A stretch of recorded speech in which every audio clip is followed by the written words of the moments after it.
இன்றைக்கி நம்ம என்ன வீடியோ பார்க்க போகிறோம் அப்படின்னா, ஆடுகளோட இனப்பெருக்கத்திற்கான சரியான வயது என்ன அப்படி சொல்லிட்டு நிறைய பேர் கமெண்ட் பாக்ஸில் கேட்டிருந்தாங்க. அதுக்கான பதில் தான் இன்றைக்கி வந்து சொல்ல போகிறோம். ஆடு வளர்ப்பில் பலரும் செய்யும் மிகப்பெரிய தவறு என்ன தெரியுமா? வயசு வந்துடுச்சு உடனே கிடாவை வந்து விடலாம், இல்லைன்னா இன்னும் கொஞ்சம் காத்திருக்கலாம். இந்த 2 முடிவுகளில் ஒன்று தவறாக இருந்தால் உங்கள் பண்ணையோட லாபம் நேரடியாக பாதிக்கப்படும். முத பார்க்குறீங்கன்னா சேனலை மறக்காமல் சப்ஸ்கிரைப் பண்ணிக்கோங்க. பக்கத்தில் இருக்க பெல் பட்டனையும் ஆன் பண்ணி வச்சுக்கோங்க. அதே மாதிரி 5000 ஃபாலோவர் வரும்போது உங்களுக்கான ஒரு கிவ்அவேவும் கொடுக்க போகிறேன். அது ஆடு சம்மந்தமான ஒரு கிவ்அவே தான். என்ன கிவ்அவேன்னு சொல்லிட்டு உங்களுக்கு தெரிஞ்சிருந்தால் கமெண்ட் பாக்ஸில் சொல்லுங்கள். 5000 சப்ஸ்கிரைபர் வரணும், உங்களுக்கு கிவ்அவே கண்டிப்பாக உண்டு.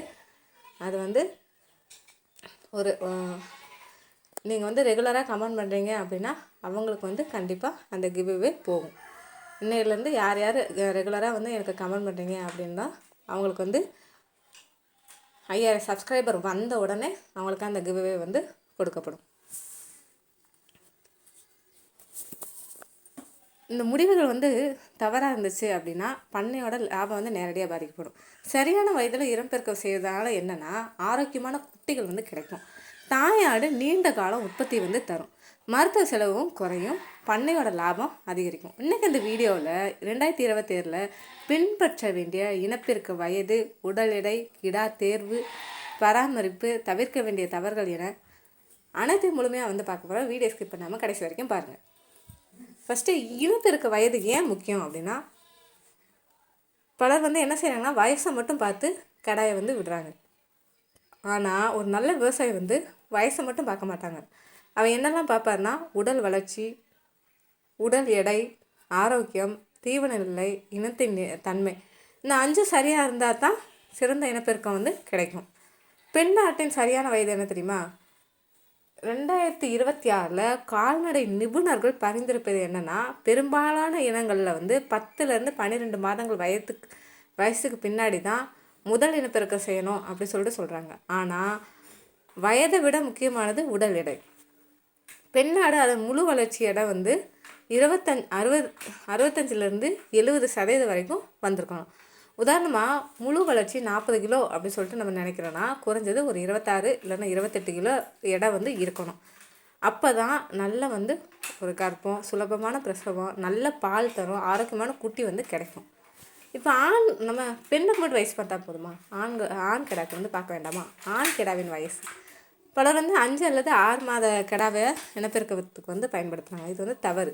சரியான வயசு பார்த்திங்கன்னா 12 முதல் 15 மாதங்கள். அப்போ தான் விந்து தரம் வந்து சிறப்பாக இருக்கும், அந்த கருவுறு விகிதமும் அதிகரிக்கும், ஆரோக்கியமான சந்ததி கிடைக்கும்.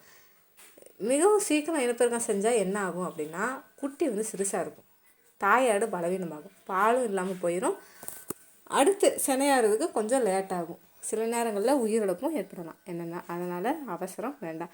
இப்போ ஒரு குட்டியை வந்து இப்போ தான் வந்து இது பண்ணி குட்டி போட்டிருக்கு அப்படின்னா அடுத்து ஒரு 6 மாதம் கழித்து அதுக்கப்புறம் இனப்பெருக்கத்துக்கு விடணும். அதுதான் வந்து ஒரு நல்ல தரமான ஆரோக்கியமான குட்டியாக வந்து என்றதுக்கு ஒரு நல்ல வாய்ப்பு.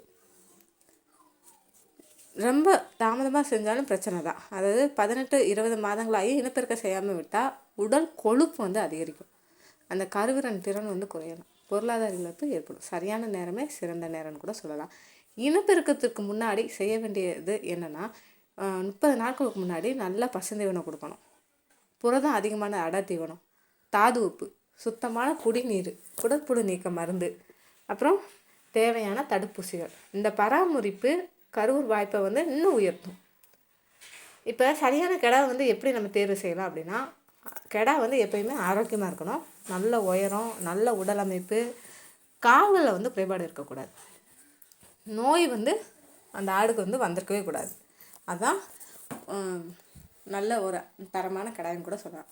ஒரே கிடாவை நீண்ட காலத்துக்கு பயன்படுத்தாமல் அந்தந்த காலத்துக்கு வந்து மாற்றுறது நல்லது.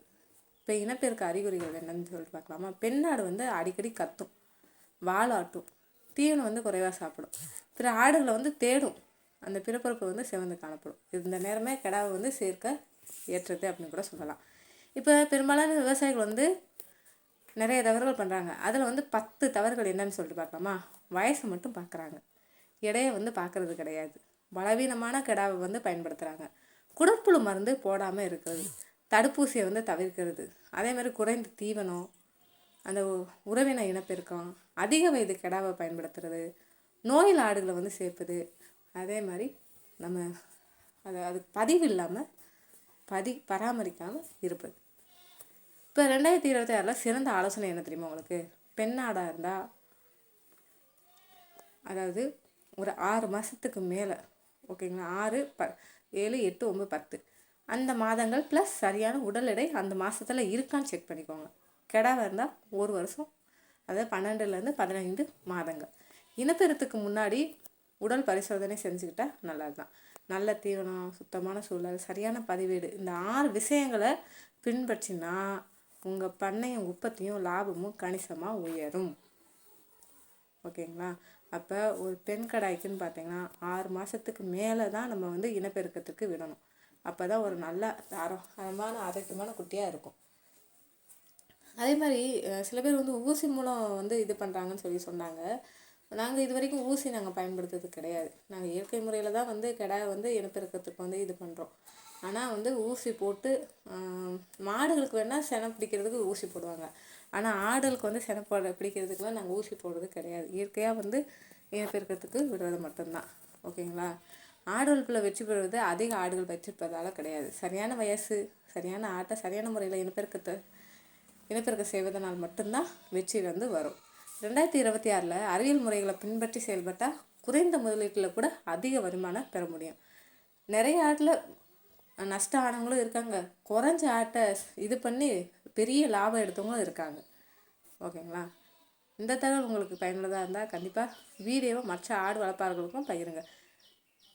அதே மாதிரி இது போன்ற ஆடு வளர்ப்பு லாப கணக்குகள், நோய் மேலாண்மை, சந்தை தகவல்கள், புதிய தொழில்நுட்பங்கள், இந்த மாதிரி வீடியோக்களுக்கு என் சேனலை மறக்காமல் தொடர்ந்து வாட்ச் பண்ணிக்கிட்டே இருக்கேன். மறக்காதீங்க. உங்களுக்கு வந்து ஏதாவது டவுட் இருந்தாலும் அதை வந்து கமெண்ட் பாக்ஸில் கமெண்ட் பண்ணுங்கள். மறக்காமல் 5000 சப்ஸ்கிரைபர் வரணும். நீங்கள் சீக்கிரம் டக்குன்னு எல்லாருமே பார்க்குறவங்களாம் சப்ஸ்கிரைப் பண்ணிக்கோங்க.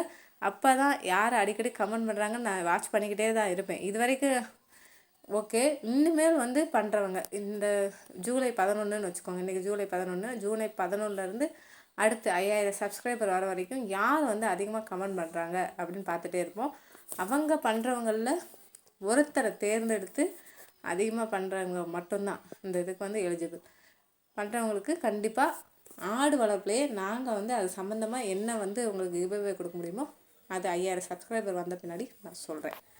ஓகேங்களா? உங்களுக்கு ஏதாவது டவுட் இருந்துச்சுன்னா வீடியோ கீழே கமெண்ட் பாக்ஸில் கேளுங்க.